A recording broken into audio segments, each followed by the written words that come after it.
Good morning, everyone. Dawn, will you give me a thumbs up if you can hear me? Okay, great. I think we're ready to get started. Welcome to Skyland Trail's first virtual workshop for 2022. We're so glad that you could join us today. My name is Julie Dudkowski, and I'm one of Skyland Trail's 5 National Referral Relations representatives. I live in Atlanta, not too far from the Skyland Trail campuses, and I cover several states, including Georgia, Tennessee, Alabama, and others. And my amazing colleague, Krista Snively Hoffman, is also here today. She resides in the Myrtle Beach area. She's also a national outreach rep, and she covers several states, including the Carolinas, Florida, New York, and several others that I can't quite recall, but she goes all over the United States. And she knows our presenter, Dr. Brady, through her relationship with the Medical University of South Carolina. So before we get started, I just wanted to take a few minutes to basically give you a little update about Skyland Trail and tell you a little bit about us if you're not familiar. As many of you know, Skyland Trail specializes in treating adults and adolescents who have a primary mental health diagnosis. We do this through a full continuum of community-based services, including residential and day treatment. For adults, we also offer IOP, transitional living, and independent coaching services. Our evidence-based recovery teams for adults are CBT, intensive DBT, first episode psychosis and cognition, and social integration. Full diagnosis is offered as a co-area of focus for individuals who are in recovery from a substance use disorder. Our adolescent program treats teens ages 14 to 17 who have a primary mood and/or anxiety disorder. Julie? We offer a residential program that's followed by day treatment that's a 4 to 6 week program, and our evidence-based tracks for adolescents include CBT and DBT. Ecological systems theory is another evidence-based component of that program, and we also have family therapy and academics are also key components as well.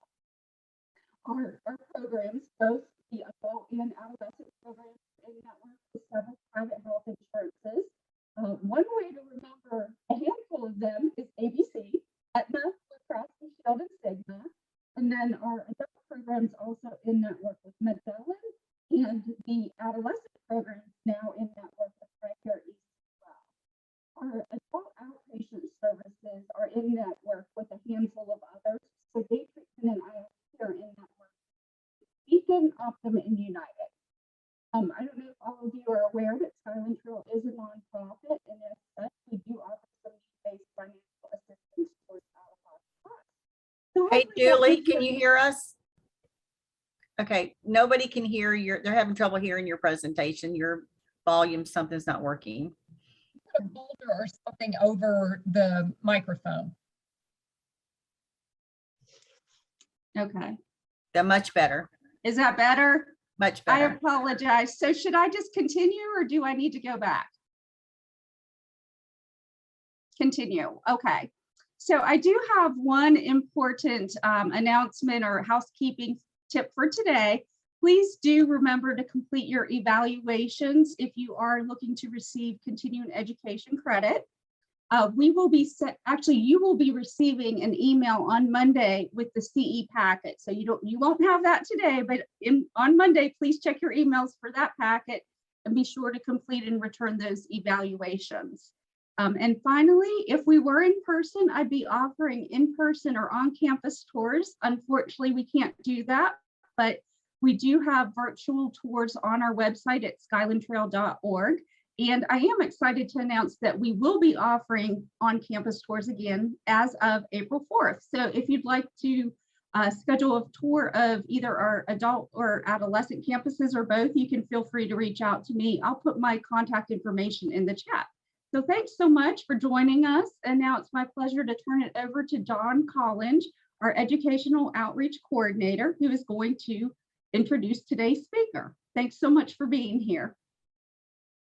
Julie. And y'all, we're dealing with some technical anxieties because there are huge storms that are getting ready to move through Atlanta. So hopefully that's not going to impact any of our internet or anything, but we'll be monitoring the chat and the Q&A about volume and stuff like that. We're hopeful that from here on out, that's not going to be an issue. We are so appreciative of Dr. Brady. Not only is she sharing her expertise with us this morning, she's also a member of our National Advisory Board.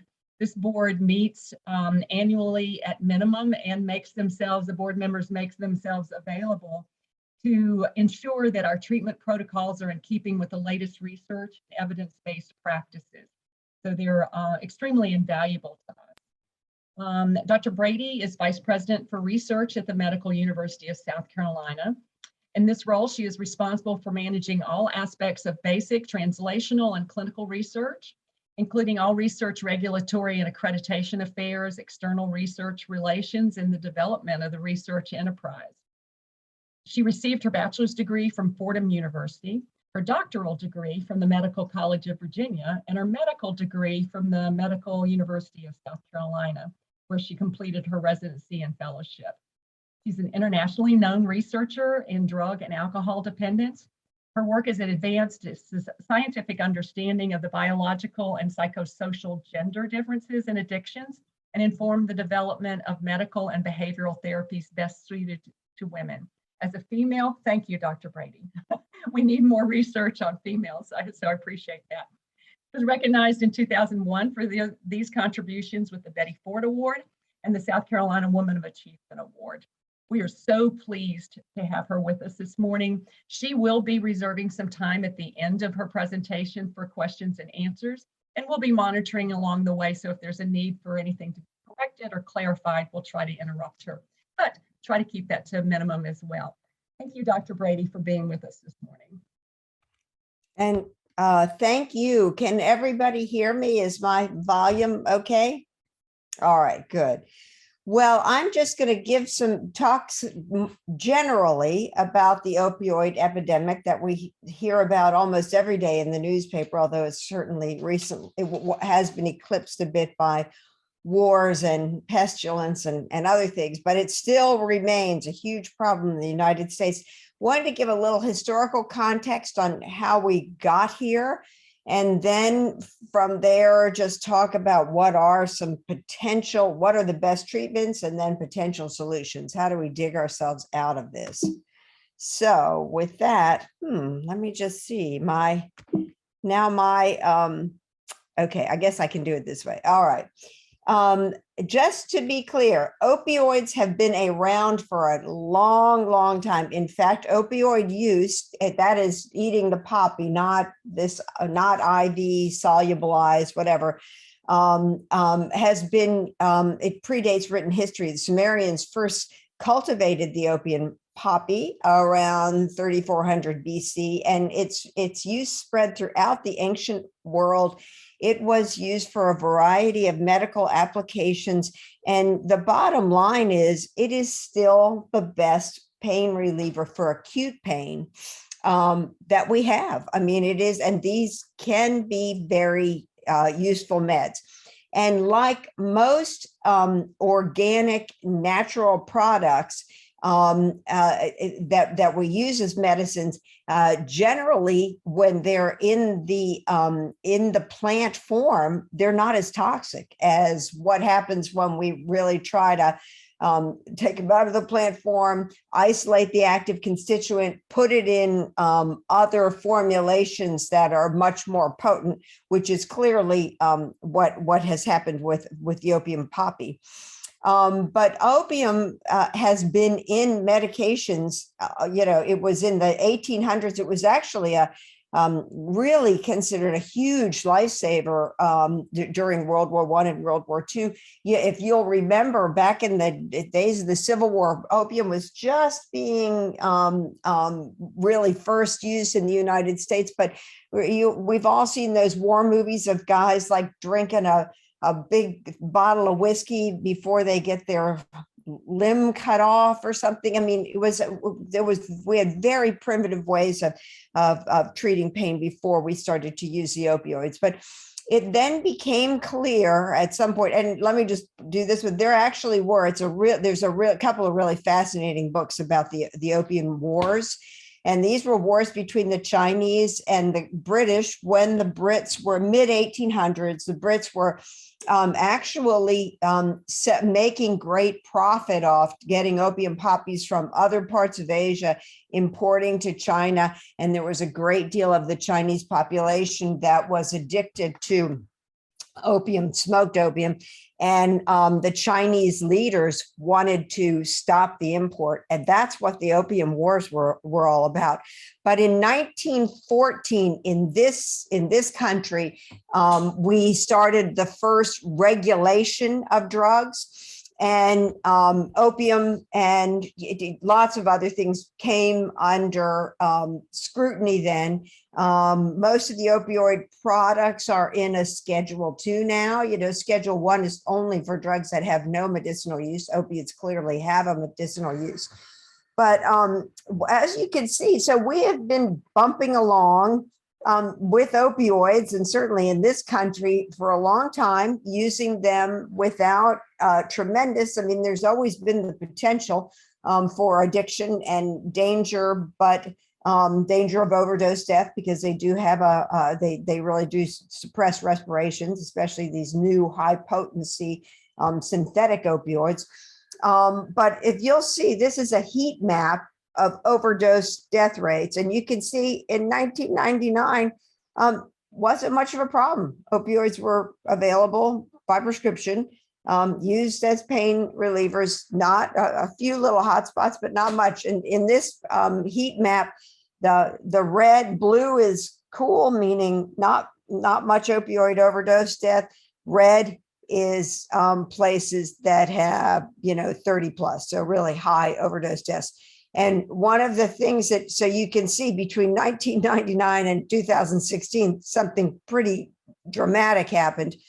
And in 2021, we had the highest number of overdose deaths ever recorded in the history of this nation. We had more than 100,000 deaths. That means multiple people a day dying of overdose deaths. And what on earth happened? I mean, that's the big question here. What on earth happened? Well, certainly for 2021, we have I think a rationale that makes good sense. I think COVID-19 and the addictions were like a perfect storm. As we know, people with addictions are already pretty much a marginalized population.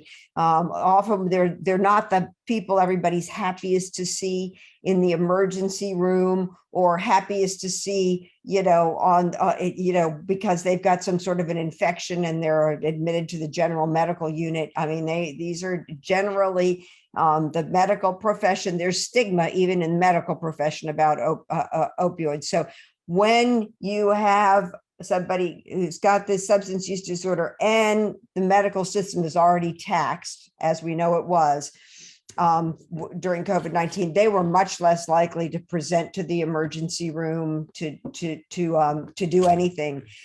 They are also very, very vulnerable to the medical consequences of COVID-19. A lot of them who are smoking their drugs have pulmonary problems already. Often they're immunocompromised. HIV, as you know, hepatitis, other things are very commonly seen. So they're vulnerable to the medical consequences. And also, the systems for providing care for addictions really have always been somewhat fragmented and under reimbursed.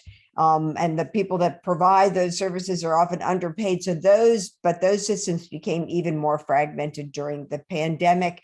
Lots of places just closed down completely. Residential programs, as you can imagine, during COVID, you couldn't have two people in the same room. So their systems for treatment during these last 2 years have really been initially extremely fragmented, and then gradually over the last year, we implemented telehealth. We made it easier to initiate medications, which I'll talk about, and provide treatment via telehealth and using things more remotely. And we've sort of pieced things back together. But I can tell you at the beginning, it was really not satisfactory. So the need, when you've got death rates like we've got from opioid overdose, the need for access to effective care has actually been greater than ever. So how did we get here even before COVID made the situation worse? Well, one of the things that everybody should know is that pain is the number one reason that people present to their primary care doctor. So that is the number one reason. And it's actually been, pain complaints have been going up in the last 20 years or so. So more Americans are reporting chronic pain across all age groups. So you can imagine that the pharma companies, et cetera, saw that as an opportunity to maybe come up with new and better treatments. In addition to that, in the early 2000s, we got this, the JCHO, well, first of all, the American Pain Society began to call pain the fifth vital sign. There was this idea that if you did not ask, but you needed to ask people about pain at every single visit, how bad was their pain, have them rated. We needed to be aggressive about treating pain. This was sort of the thinking around that time, early 2000s. And in fact, at one point, JCAHO in their patient reported outcomes, they base their ratings of hospitals in part on other outcomes, more objective outcomes, but also patient reported outcomes. And one of the main patient reported outcomes that they were using was your pain adequately treated? So sometime between the late 90s, early 2000s, doctors got the message, hey, we need to be really aggressive about asking about and treating pain. And in the meanwhile, so one of the things that meant was that the sales of opioids went up. And as the sales of opioids went up, so too did the deaths from opioids. And Oxycontin was, as you know, Purdue Pharma has been, raked over the coals, now in settlement mode. I guess the company itself is bankrupt, but they were really, I'm sure some of you have read some of the recent books or seen Dope Sick on TV.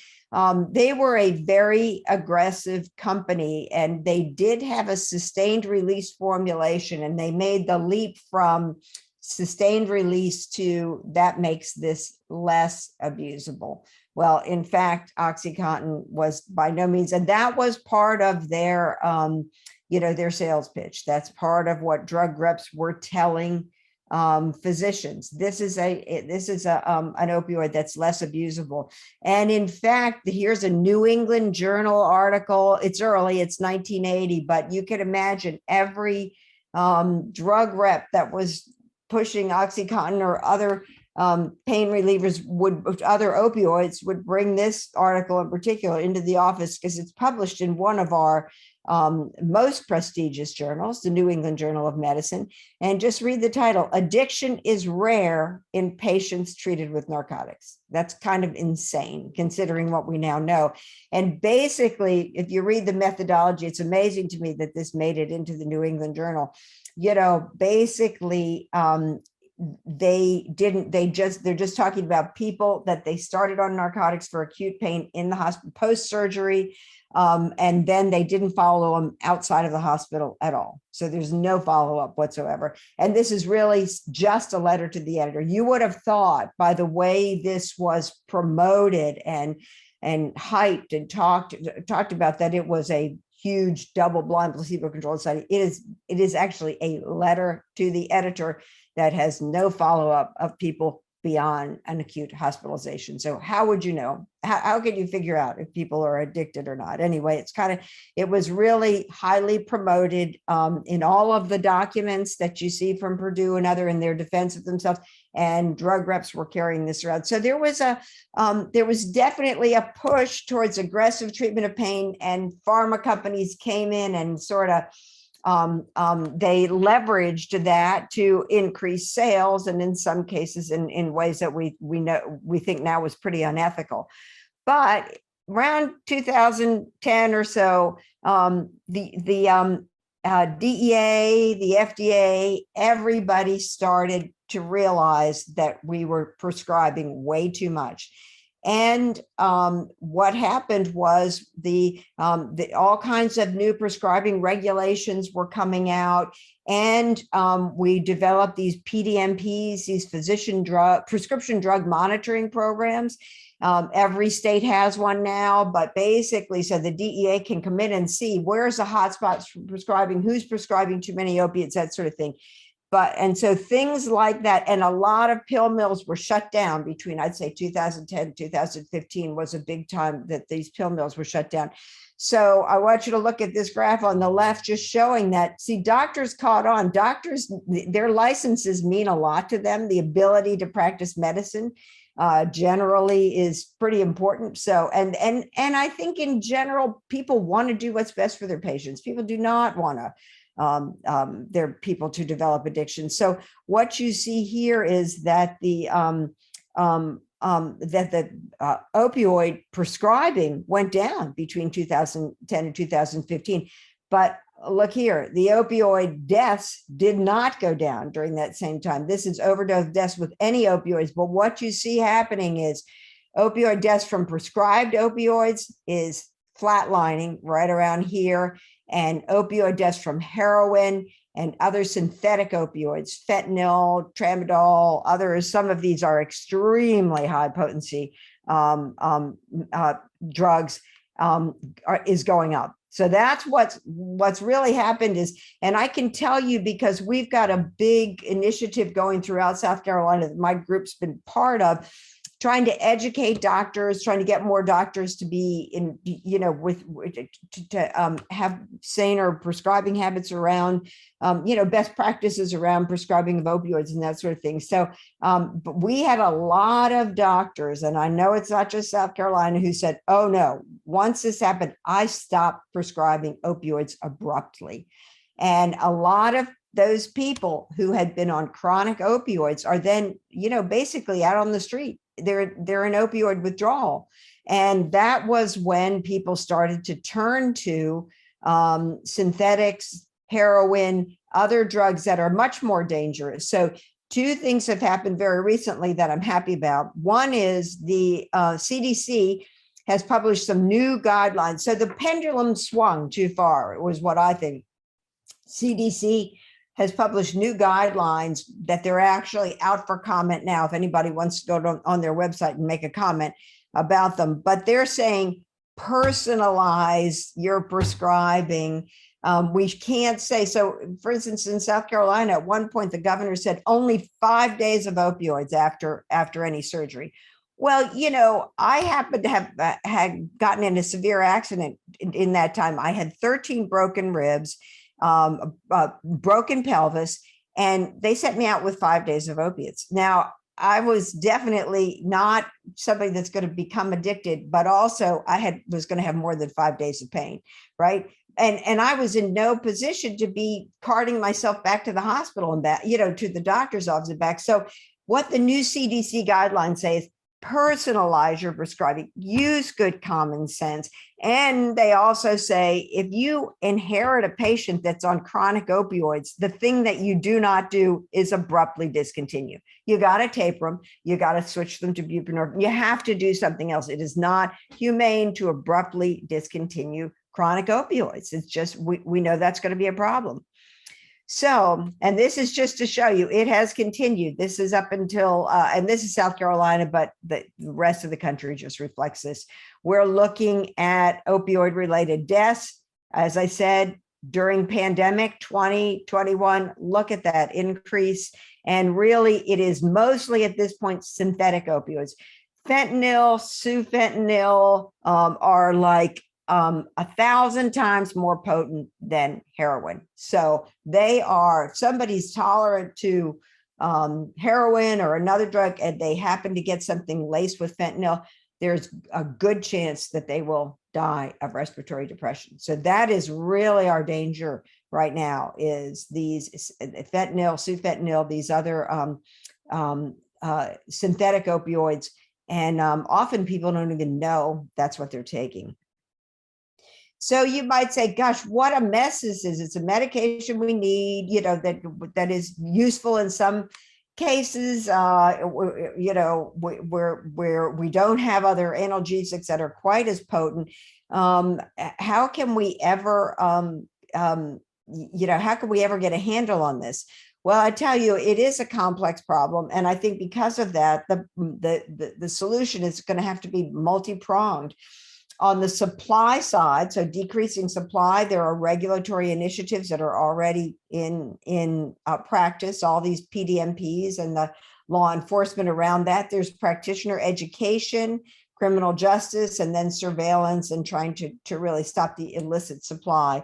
Demand reduction, that's consumer education, prevention efforts, and then certainly access to treatment, which is mostly what I'm going to be talking about from now on, and alternative pain treatments. We really do. And I have to say the NIH, federal government, has put a lot of money into the development of alternative pain treatments. And I think that's an area where we can expect to see great advances in the next 10 years or so. Is that too much to ask? Well, I just want you to take a look at this graph.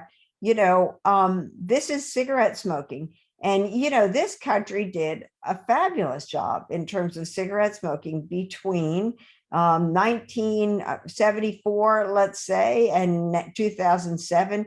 We saw an incredible drop in cigarette smoking, particularly, look at that, by students. I mean, we really, really got the message out somehow.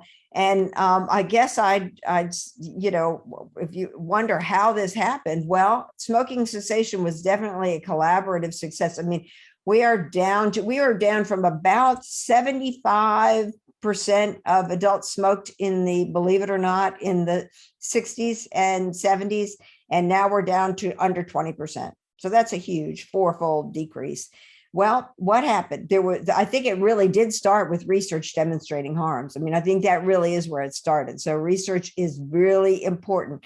Surgeon General picked that up and put it in Surgeon General reports. Then there were package warnings. So even if you didn't read the Surgeon General's report, you were gonna, every time you bought a pack, you'd see it. And then there were limitations on marketing and sales. You know, you had to be over 18, certain places couldn't sell near a playground, blah, blah, blah. Limits on opportunities to smoke. Gosh, now you can't smoke anywhere. I mean, you can't smoke in any buildings. You can't smoke in any restaurants. You know, that really cuts down. When I started doing smoking research in the you know, 80s, early 80s and stuff, we'd have people that had 2 to 3 pack a day habits. There, you can't smoke 2 to 3 packs a day if you do anything other than just sit around and smoke. So now we call people have tobacco dependence, but usually they're smoking half a pack, you know, 3/4 of a pack a day because they work, you know, and they can't smoke at work. Certainly increases in taxation has helped. I mean, in New York City, I think a pack of cigarettes is over $10 now, and that's mostly taxed. And then there was treatment development. We have new medications, we have new behavioral treatments, changes in physician screening and practice patterns. Now it is again considered standard to screen for smoking and to offer smoking cessation efforts at every primary care visit. And then, of course, changes in acceptability in public opinion and the acceptability of cigarette smoking. So really, as you can see, this is a multi-pronged sort of collaborative societal change that really, I think, was started by this research demonstrating harms and realizing that people really were dying from cigarette smoke. So I think we can do the same about opioids. So where do we start in terms of the healthcare system? I think we stop contributing to the problem. PDMPs, these prescription drug monitoring programs, I think have been very helpful. Also, teaching physicians about responsible opioid prescribing. I'd say three things: responsible opioid prescribing, better pain management, and recognizing and treating addictions. Physicians do not, and I can tell you from my years in medical school, we did not learn much about any of those three areas. And with the opioid epidemic, that's been one of the things that has happened. Almost every medical school now has really upped its game in terms of teaching people about those three things: responsible opioid prescribing, treatment of pain, and that really opioids are not to be considered for the treatment of chronic pain, except in the case of cancer pain. That's one case where they say it is okay to use opioids chronically. But finally, recognizing and treating substance abuse. At the very least, every physician should be able to recognize substance use disorder. And then the second thing that the healthcare system can do is ensure appropriate treatment. We need to screen and identify people and know who's got addictions. Then we need to refer them to treatment. And then finally, we need to make sure that they can access that treatment. I mean, really, in spite of the fact that we were supposed to have parity in care, and you guys are mental health people, so I know you know what I'm talking about, we are still mental health disorders are stigmatized in general, and substance use disorders are the red-haired stepchild of mental health disorders. So even worse. And we still have not reached parity in terms of reimbursement and coverage of treatment. And then finally, of course, we need to educate the next generation of providers better than this generation was educated.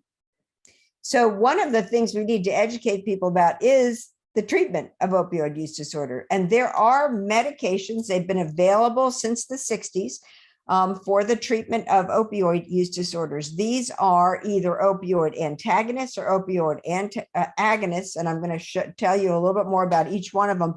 But I just want you to look at this data from every perspective.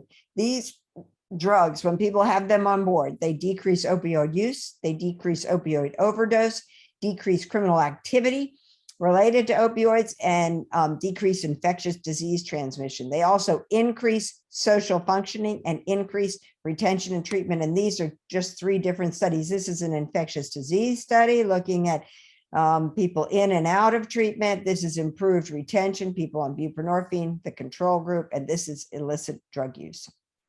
So these drugs work. And this is just, we're looking here at the probability of overdose death, basically the worst outcome. These right here, and so this is a survival curve. So the longer they survive, the better. This right here is poor survival. That is people with no treatment whatsoever.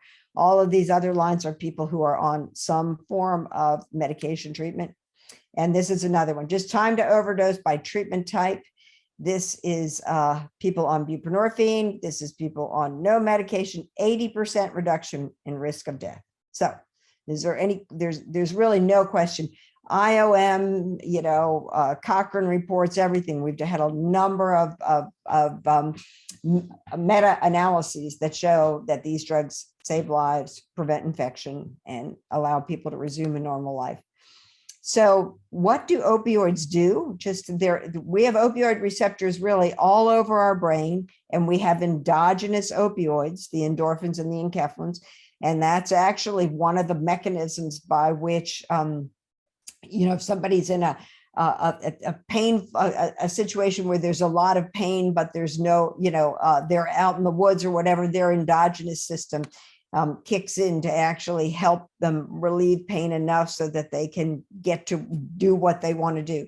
So we have these receptors all through the brain and in the brainstem. That's where the ones that control breathing are brainstem opioid receptors. And again, if those are, they will get, you'll have respiratory depression if there's too much occupying. So when the opioids hit the system, they occupy the receptors and cause their effect. And they're in the GI tract. So that's why people who are on opioids are constipated. When they're in withdrawal, they usually have diarrhea and other problems with that. So the medications that we use right now to treat opioid use disorder all act on these opioid receptors. Naltrexone is an antagonist. So when naltrexone hits the receptor, it blocks it and it makes it impossible for any other drug to activate that receptor. So if someone's on naltrexone and they take an opioid, they are not going to feel the euphoric effects of the opioid. So, and that's how naltrexone acts. Buprenorphine is a partial agonist. So what buprenorphine does is sit on that receptor, and it does give some of the positive effects of the opioids, but it blocks. It's actually much safer in overdose. It doesn't have nearly because it's only a partial agonist. It doesn't have nearly the same effect in terms of respiratory depression, and actually can protect from respiratory depression if somebody is on bup and they take another opioid. And then finally, methadone is a full agonist. So when people are on methadone, the receptor is fully occupied. And again, they feel with both buprenorphine and methadone, people do feel a sense of well-being. They're not craving drugs. Their appetite for opioids is relieved by being on these drugs. So that's why there's less illicit drug use. There's less. Now, are they on an agonist? And if they take this away abruptly, would they go into withdrawal? Yes, absolutely.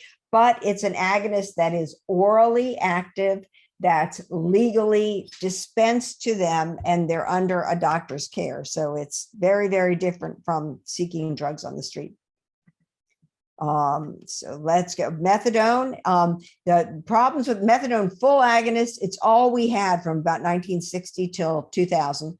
And but it's highly regulated. It has to be given in methadone programs that are federal, with a lot of federal oversight. People often need to come daily to the methadone site to receive their methadone. And, this can interfere with people's desire to travel. It's also probably more highly stigmatized.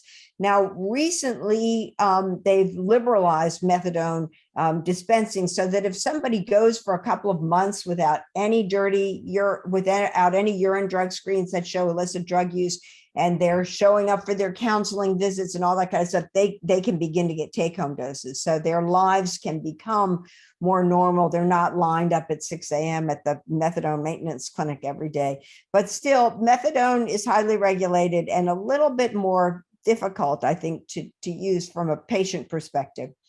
Buprenorphine was approved for office-based practice. This was a big deal in early 2000. And it's a partial agonist.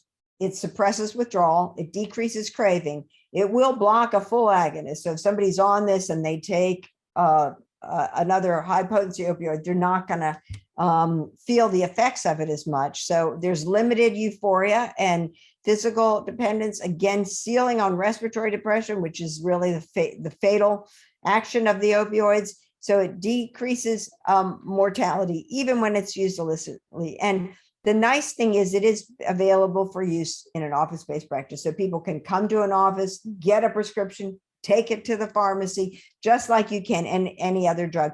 Usually when we start people, we see them a couple of times a week. We also try to make sure they're in some sort of therapy as well. But over time, as with the treatment of any other illness, any other chronic illness, people become stable on their medication. They may not need to be seen by their physician nearly as often. So that makes this much easier to use. Buprenorphine plus naloxone, you'll hear a lot about this. This is probably the most used form. It is Suboxone. And basically what it does is, if you take it sublingually the way you're supposed to, all you get is the buprenorphine effect, because naloxone is not absorbed sublingually. But if you decide you want to mess with it and dissolve it and inject it, you're only going to get, so buprenorphine is not effective in that way. But the naloxone effect is very prominent when this is injected IV. And so people will precipitate withdrawal. So we consider this sort of a formulation that is an abuse and diversion deterrent. And that was why this pill was developed in the way it was. We also have a buprenorphine implant, which can last for 6 months, but it needs to be implanted by people that have had training. So you need some sort of a surgical connection generally to use the buprenorphine implant. And now in the last couple of years, we've got these injectable long-acting, it's kind of like our depot Haldol and Prolixin and other depot drugs. We've got 2 formulations. One is Sublocade and one is Brixadi. And Sublocade is a once monthly injection. And usually, because you don't want to put something in someone's system for a month before they've tried it out, you usually do 7 days or so of sublingual before you initiate. But the Brixadi actually has weekly as well as monthly dosing. So you can start immediately with a weekly dosing. The advantages of these are they're administered in the doctor's office, so there's less opportunity for misuse, diversion, and non-adherence. So these have become quite popular. Opioid antagonists, there's a few, they're just not as popular, popular is probably the wrong word. These are not as desirable from the patient perspective because it blocks the effect of opiates. It doesn't relieve their craving really. And the initial part can be hard. The initiation of it can be hard. Getting from being on opioids to an antagonist is tough, takes a couple of weeks. Once people are on them, they're great. I mean, so once people are on them, they really feel like they can resume a normal life. And it's probably easier to get off these antagonists than it is to get off the agonists in the long run. So there's 3 different types. The naloxone is very short acting and it's only used to reverse overdose. So that's when you hear people talk about Narcan and using Narcan in overdose. It's an opioid antagonist, sits on the receptor, high affinity, knocks the rest of the opioids off, reverses an overdose. But naltrexone is the one that's longer acting, and that's used more as a treatment, as a relapse prevention treatment, not a treatment for overdose. It's relapse prevention. It's used in actually both opioid and alcohol dependence. There's either daily dosing oral that's available, and now there is an injectable that's available, Vivitrol. It's 1 month sustained release, can be used in both alcohol and opioid dependence.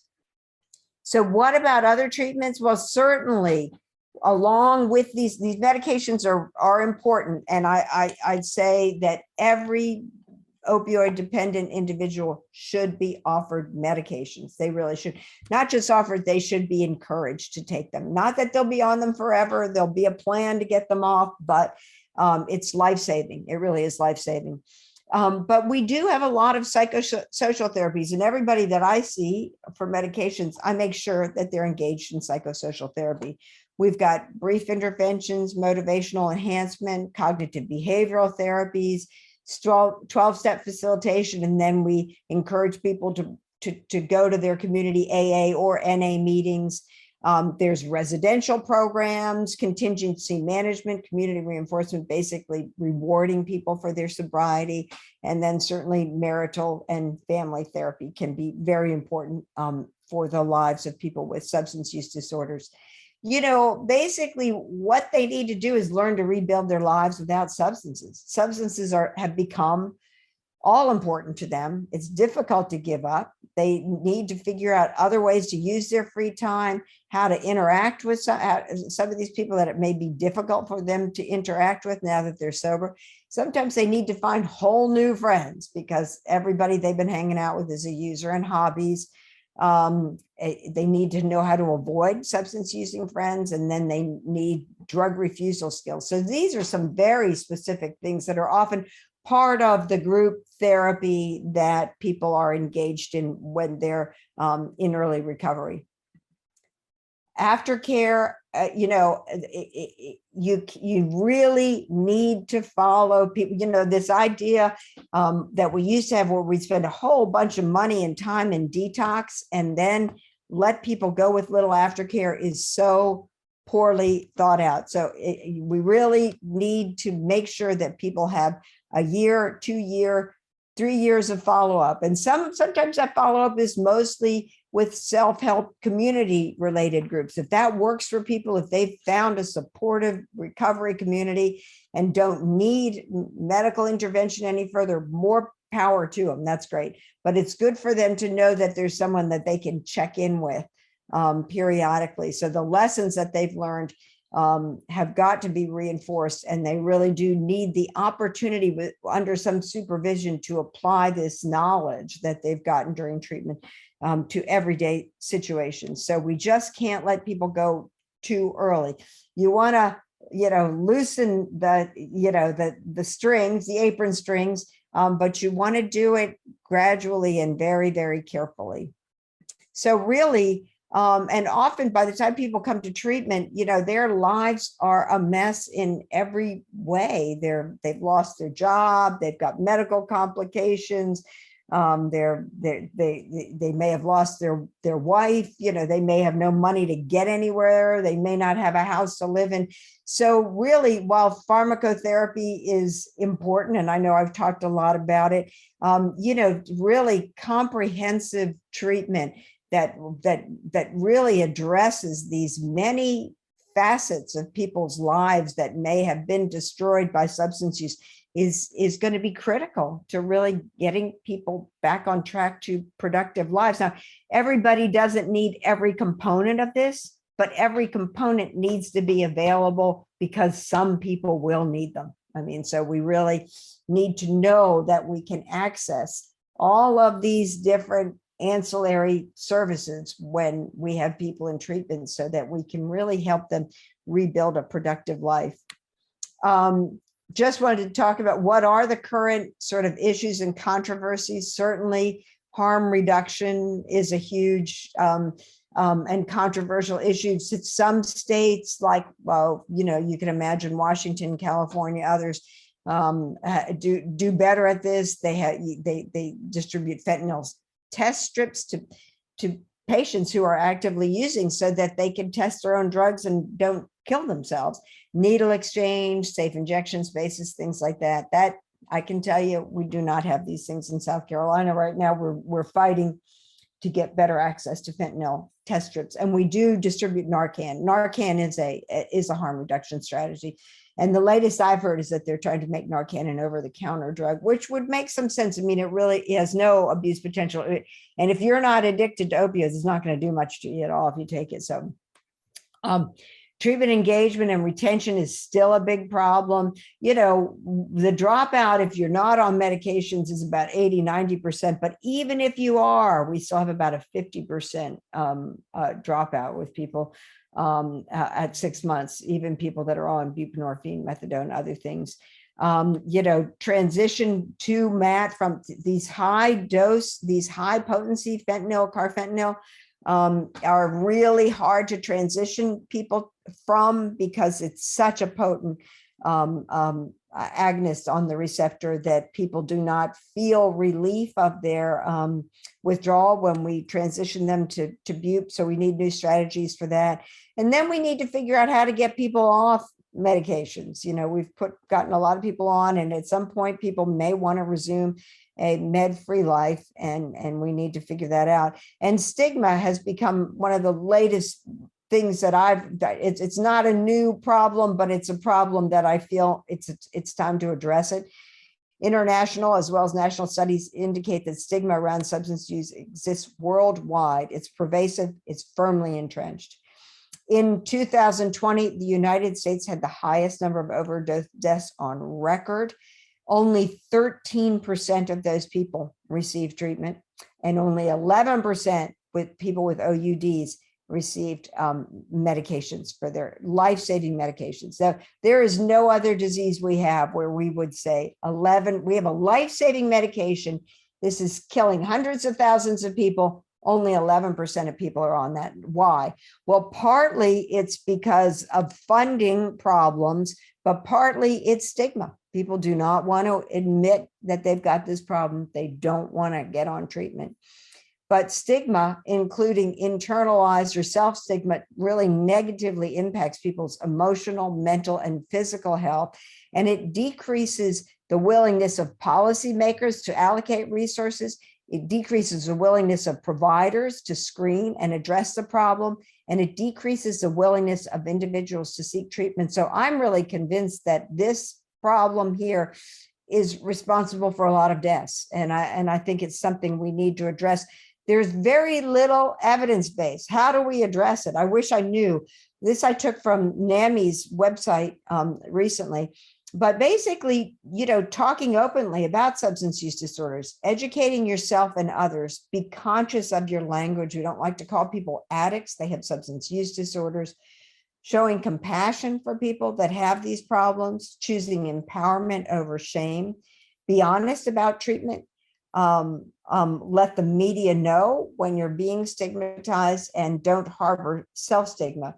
And one of the other things about stigma is it's much easier to stigmatize a disorder for which there is no treatment. So if you remember back in the 50s, 40s and 50s, cancer was stigmatized. We didn't know what to do about it. It was a death sentence. Why talk about it?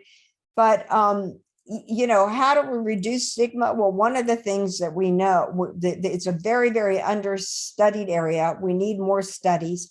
Most of the data comes from the mental health field, but the things we do know is using the right language, first person language, people with substance use disorders versus addicts.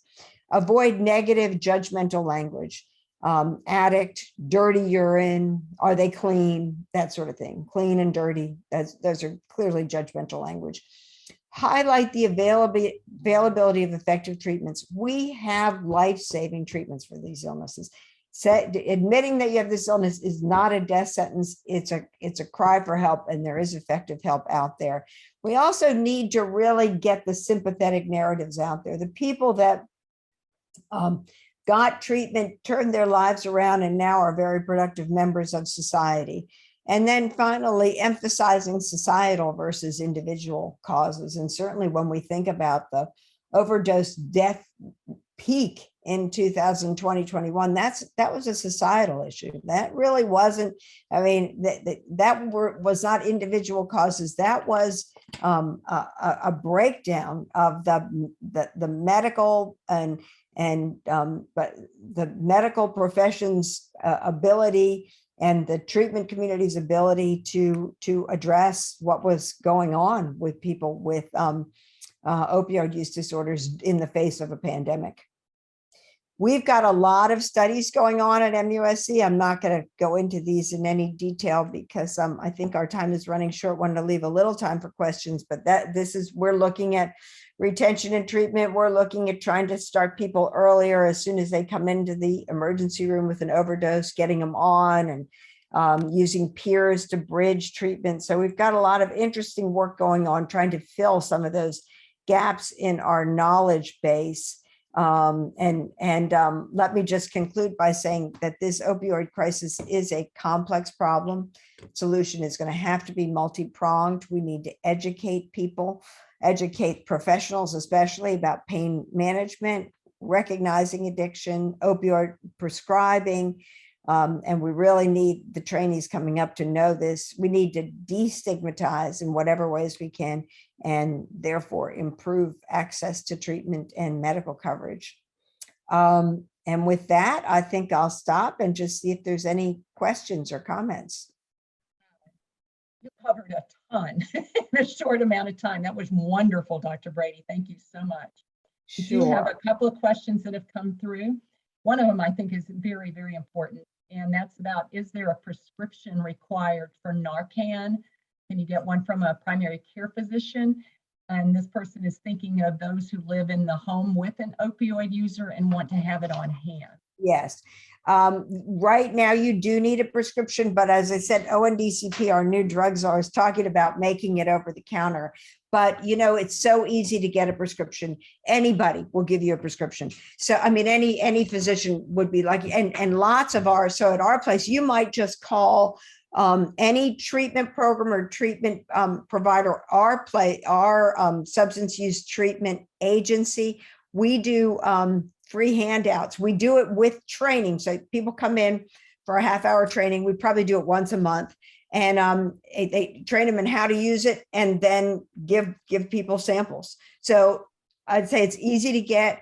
You need like a little bit of training about how to use it, but yeah, ask any provider and they will be happy to provide you with, they'll either have samples on hand. If you were in my community, I've got a whole drawer full of it. I'd be happy to give you some, train you in it.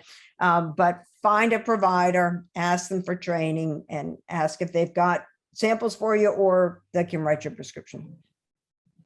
Thank you. I know in Georgia, we have a harm reduction coalition, and you can reach out to them and they will put you in touch with things as well. I'm sure in other states, they have similar programs. Yeah. Two more questions real quickly. One is, how does Kratom factor into all of this?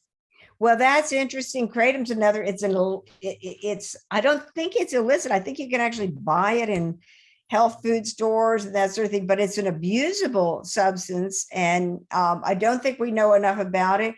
But I've seen articles and people talking about using it actually to treat opioid dependence, or opioid use disorder. Let me just say, I don't think we know enough about it. I think it has abuse potential itself. We have better ways to treat opioid use disorder. Great, thank you. Another person had asked, you quoted some statistics on adolescent nicotine use, cigarette use. Is that data capturing what we're seeing is the increase of vaping behaviors on the part of adolescents? Yeah, no, you know, the data I showed was really just to address cigarette smoking, and I don't think it went past 2015. So, when numbers were also going down. Yeah, no, I think kids vaping is a whole nother area that requires attention, if anything, going up rather than down, and was not captured in that graph at all. Okay. What is meant by the term moderation as it relates to alcohol use? It's a term I'm hearing a lot lately. Yeah, so, you know, I think one of the things people are realizing is that everybody who at one point had an alcohol problem, maybe it was a big stressful time in their life, whatever, may not really like the message of total abstinence, which has been the message for a long time. Some people with bad alcohol dependence need to be totally absent. There are people that probably can return to moderate or controlled drinking. Moderate drinking, according to NIAAA, is no more than, I think it's 7 drinks a week, or 1 drink on an occasion for a woman, and no more than 12 drinks a week, or no more than 2 drinks per occasion for a man. Now, some people say that's pretty low level drinking. Let me just tell you that binge drinking for a woman is more than 3 drinks in a 24-hour period, and binge drinking for a man is more than 4. And those are standard drinks. So it's a 12-ounce beer, it's 6 ounces of wine, or it's 1 ounce of spirits. So there are some definitions. You can look them up. NIAAA has definitions of what they call safe drinking levels. That's a slippery slope. It's a very slippery slope. We are looking up. Yeah, we just put in a link to Narcan for Atlanta or for Georgia. So there, for those of y'all in the area, if you Google harm reduction in your state or metro area, you can see what pops up, because there's a lot of harm reduction coalitions out that are primarily around wanting to prevent overdose. And oftentimes they have been put together by family members who've lost people to overdose death. So I think one last one, if you've got time, Okay. is Oh, okay. Is there documented racial disparity in prevalence of use and rates of mortality due to opioid use? Another area Yeah. of stigma. There are. So in the past, like in the, I'd say 80s, it's been a changing demographic. Let me just put it that way. In the 80s and 90s and before the prescription epidemic, opioid use disorder was primarily heroin. It was an inner city problem. There were more African Americans and let me just shut this off. There were more African Americans and Hispanic Latinos, both using and many more men than women. With this advent of the prescription opioids, it became a primarily Caucasian problem. Although there was still there's still certainly some Hispanic and African Americans that have been are still using, and but it's definitely been predominantly. But then the recent set of overdoses. So this is one of those. It's just been changing, and everybody's always trying to explain but these recent COVID overdoses. In the last 2 years, we've seen a huge increase in African American and Hispanic males during COVID, a big increase. So we are over your time, Dr. Brady. I can't thank you enough for everything that all this information you've given us today. It can be difficult to get this kind of relevant, straight to the point kind of data. So thank you so much for that. okay, thank you for your attention. Appreciate that. I'm going to turn it over to Molly and Julie, and thank you, Dr. Brady. You're welcome.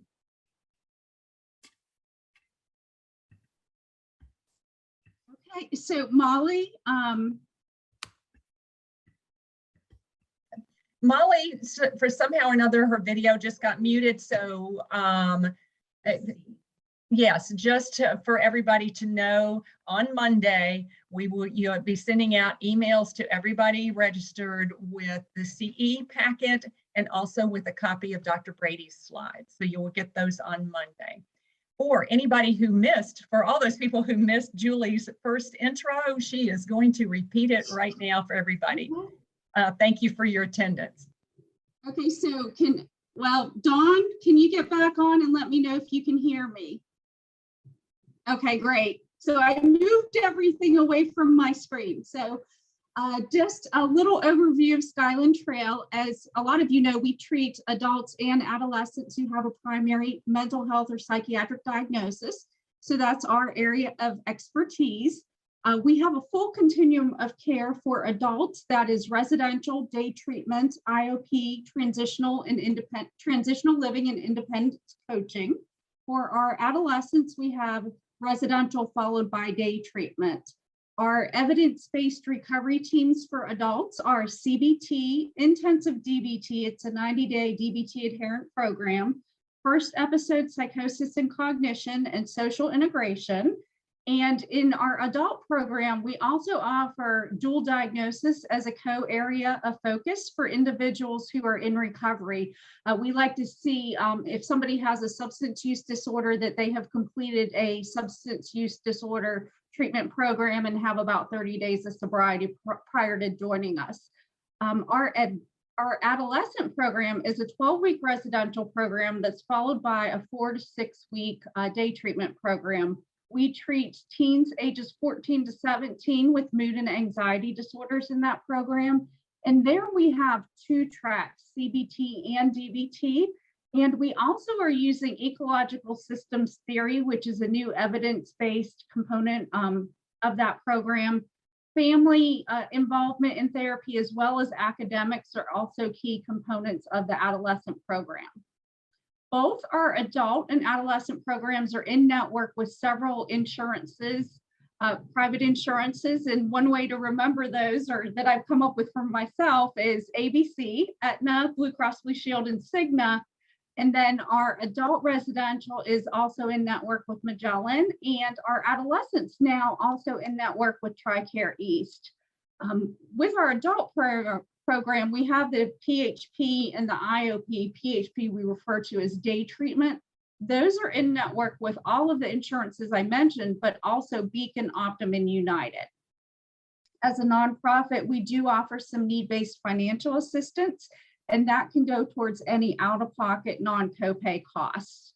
So we really try to work with individuals to be able to help them to afford services at Skyland Trail. If you have any questions, feel free to reach out to any of us. Earlier, I did put my contact information in the chat. And I don't know if you heard the part where we are opening up for tours as of April 4th. And our day treatment services are now back on campus. So we're very happy about that as well. So I hope that gives you a good overview of what we do at Skyland. And I'm going to pass it over to Molly. Thank you so much again for joining us. The one thing that's really nice about the virtual is that we're able to reach people from across the United States, which that's kind of hard to do if everyone had to come to Atlanta. So really glad you could join us, and thanks for taking time out of your days to do so.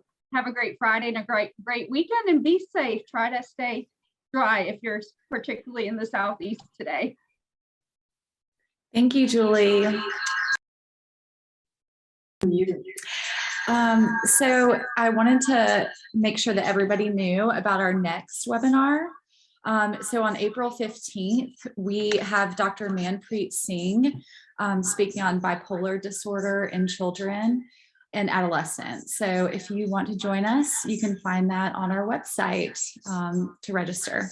All right, well, thank you all, and I hope you have a wonderful